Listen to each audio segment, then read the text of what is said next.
Aku Eduardo. Aku Yola. Kita dari jurusan Kriminologi Universitas Budi Luhur. Dan dalam podcast kali ini kita tuh bakal bahas tentang anak dan delinkuensi. Sebelumnya jelasin dulu gak sih apa itu anak dan delinkuensi? Benar. Mungkin satu-satu dulu kali. Jadi aku jelasin dulu tentang anak itu apa. Jadi anak itu adalah manusia yang usianya kurang dari 18 tahun. Jadi dia masih belum bisa untuk mewakili dirinya sendiri. Masih diwakilkan lah, masih ada walinya, entah itu orang tuanya, entah itu kakek neneknya, paman bibinya. Ya terserah, maksudnya harus masih dibimbing lah kayak gitu. Karena secara nggak langsung sebenarnya anak itu masih belum matang secara fisik dan juga secara pemikiran gitu. Baru delinkuensi itu apa sih? Ya kalau delinkuensi itu kayak bahasa kerennya lah. Bahasa kerennya dari kejahatan. Ya kalau misal pasti kita semua tahu gak sih kejahatan itu ya definisinya ya pasti menyimpang dari norma, hukum ya kan, agama juga. Kalau misalnya menyimpang dari agama itu juga bisa terhitung delinkuensi juga gitu. Oh jadi kalau bisa aku simpulin nih, berarti delinkuensi anak itu perilaku menyimpang yang dilakukan oleh seseorang yang berada di bawah 18 tahun nih. Iya benar banget. Kayak ini kan contohnya itu kayak tawuran anak sekolahan. Itu kan marak banget ya. Sama ini lagi nih yang baru viral akhir-akhir ini, pengeroyokan. Oh iya parah sih itu. Iya. Pencurian motor juga banyak dilakukan oleh anak-anak remaja. Dari contoh-contoh tadi kalian pernah nggak ngelakuin kayak tadi tawuran, bullying? Wah kalau aku sih nggak pernah ya. Paling parah juga nyuri uang mama.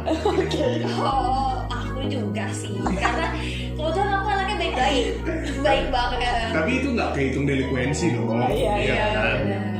Oke, berarti kayaknya nih kita kurang afdol atau nggak relate kalau kita tuh bahas tentang kasus kenakalan anak, tapi kita tuh belum pernah ngelakuin hal tersebut. Nah, jadi sekarang kita udah terhubung sama narasumber kita, langsung aja. Halo Kak.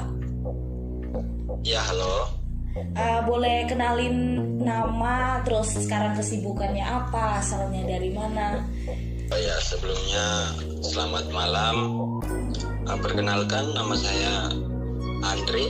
Saya asal Maluku, lebih tepatnya Kepulauan Kini. Sekarang kesibukannya apa Kak? Kesibukan saya sekarang itu saya mahasiswa Jogja semester 4. Kita seumuran ya? Iya berarti seumuran ya kita.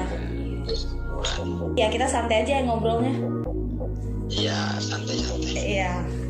Kita langsung aja nih Kak masuk ke pertanyaannya ya. Pertanyaan yang pertama nih.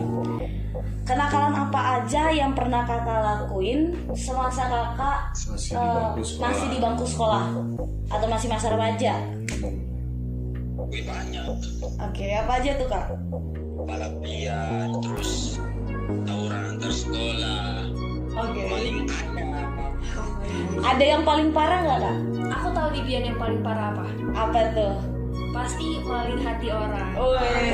Keren sih kalau itu. Bener gak itu? Iya. Oh. Ayo serius. Yang paling parah nih apa?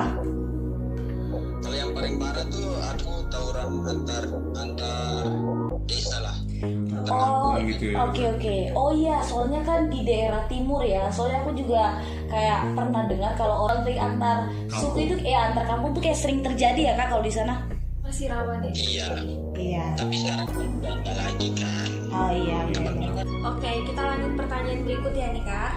Apa faktor pendorong Kakak melakukan hal-hal tersebut? Hal-hal yang udah Kakak sebutin di awal tadi. Faktor pendorongnya itu pertama pergaulan, karena saya lahir dari keluarga yang agak parah juga otak-otaknya gitu kan. Oke, iya. Bener sih, maksudnya kayak lingkungan yang keras juga ya pasti mempengaruhi si anak juga. Bener sih, pengaruh lingkungan. Selain pengaruh lingkungan atau pergaulan, ada lagi nggak Kak? Ya mungkin mabuk-mabukan terus gitulah.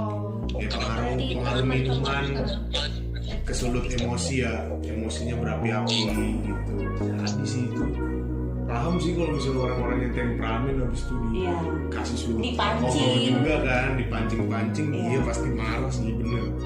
Bisa melakukan hal yang nggak diinginkan. Oke. Kita lanjut ya bro ya, panggilnya bro aja ya biar enak.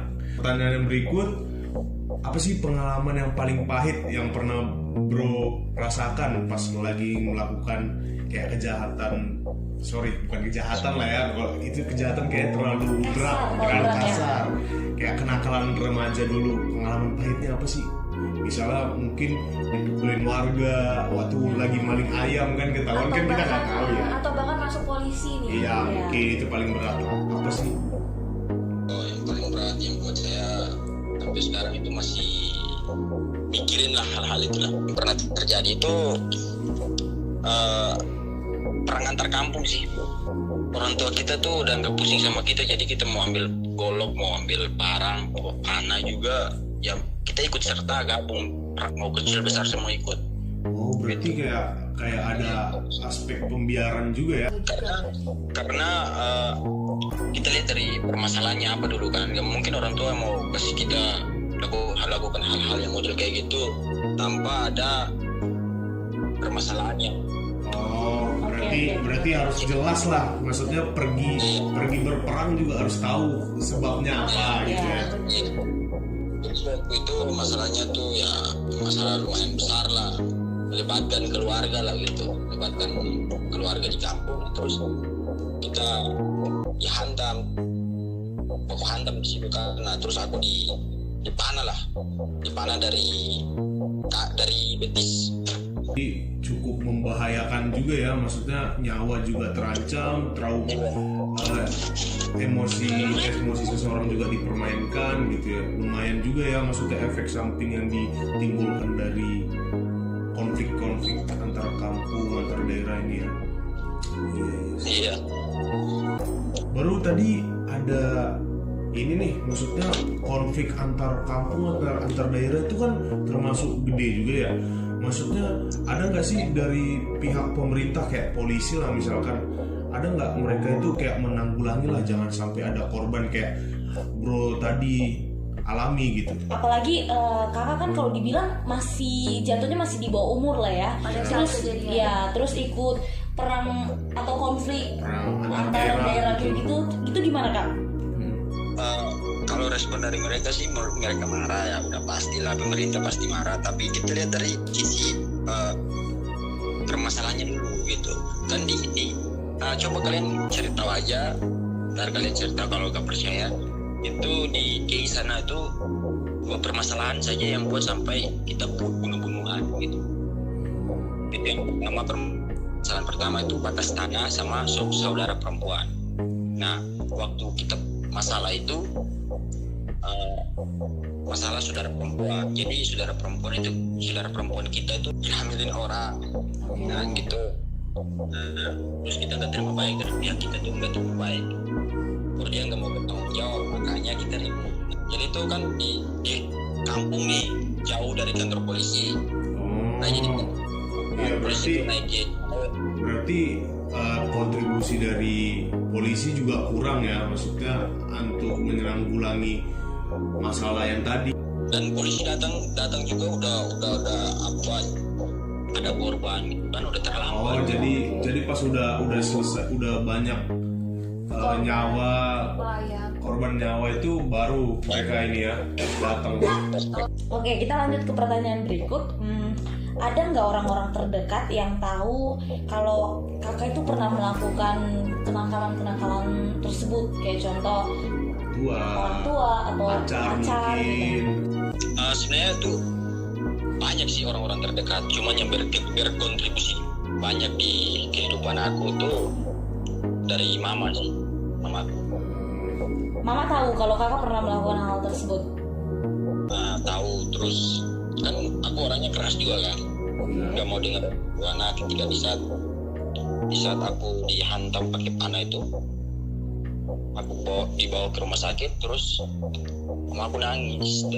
Pas mama aku nangis itu ya udah, dari situ baru aku sadar kalau selama ini memang benar orang tua kalau ngomong itu ya harus didengerin. Kita ngelawan ya ujung-ujungnya efeknya kayak gini. Oke, kita lanjut ke pertanyaan berikutnya bro ya. Kan kalau tadi itu orang-orang terdekat lah, kayak keluarga, teman-teman. Sekarang tuh kayak apa sih pernah dengar nggak reaksi tanggapannya masyarakat gitu mengenai bro yang dulu melakukan hal-hal yang seperti itu? Kayak Misalnya, tawuran. iya, misalnya kayak tanggapannya mereka misalkan kayak kayak dilabelin lah, kayak ini si bro Andre-nya ini orangnya suka main bacok aja gitu. Apa ada nggak kayak gitu? Pernah dengar nggak? Iya. Banyak sih omongan-omongan tetangga, omongan-omongan masyarakat sekitar lah. Oke. Banyak yang sampai ngomong itu bawa orang tua aku kan, makanya aku dari situ Sempat berhenti. iya sempat berhenti. Kalau mereka ngomong itu, wah si Andre itu orang tuanya nggak ajak dia ya. Mengajarkan ya, katanya gitu. Satu sisi kita malu juga kan, malu tapi ya pada zaman sekarang itu kan masih panas, darah-darah panas. Ya udah kamu ngomong, anakku yang sasaran dari aku gitu. Oke. Oh, jadi kalau misalnya omongan dari tetangga tapi yang orang tuanya kita bro Andre dulu balesnya ke anaknya gitu ya. Iya gitu. Kalau sekarang itu udah berhenti nggak untuk melakukan kenakalan-kenakalan tersebut atau bagaimana? Atau masih berlanjut sampai Iya, sekarang? masih berlanjut kah? Terus sekarang sih udah berhenti lah, gak mau kayak gitu. Misalnya kan tadi bro Andre udah bilang kalau misalnya udah berhenti nih gitu, faktor yang membuat sampai bisa berhenti itu apa sih? Kita pengen tahu nih. Gak berhenti total juga sih. Iya. Cuman pas saya dikirim ke jauh ya, Tahu lah. dan saya mendapatkan teman-teman baru, ada dari setiap suku kan, ada Kalimantan, ada orang Jawa, Papua, dan saya bergaul sama mereka, wawasan saya tambah luas gitu. Jadi udah nggak, pembahasan kita tuh udah nggak di yang kriminal itu lagi. Jadi pembahasan kita tuh kan pelajaran, nah dari situlah mungkin otak saya juga didoktrin, jadi saya bisa berubah kayak gini. Nah, itu berarti penting kan pendidikan. Oke. Pergaulan yang sehat juga penting ya. Iya berarti. Oke, kayaknya segitu aja ya ngobrol-ngobrol kita pada malam hari ini. Kita juga udah tahu banyak ya tentang Iya. kenakalan remaja itu kenapa bisa dilakukan, kita Iya. tahu banyak sih. Apalagi ya konflik-konflik kayak gitu Iya. yang terjadi di daerah timur. Yang Nggak tahu bahkan ya. kita nggak tahu sama sekali ya. Iya. Dan sampai bro Andre kemarin bisa berhenti itu, kita juga tahu faktornya dia bisa berhenti itu karena apa. Iya, benar. Jadi segitu aja dari kami. Makasih ya Kak Andre. Thank you Kak Andre. Terima kasih banyak. Sukses selalu. Semoga kita bisa ketemu secepatnya. Dan mudah-mudahan cepat lulus. Amin. Nah, itu. Besok jangan sungkan-sungkan ya kalau kami ada Tugas tugas lagi untuk wawancara. wawancara.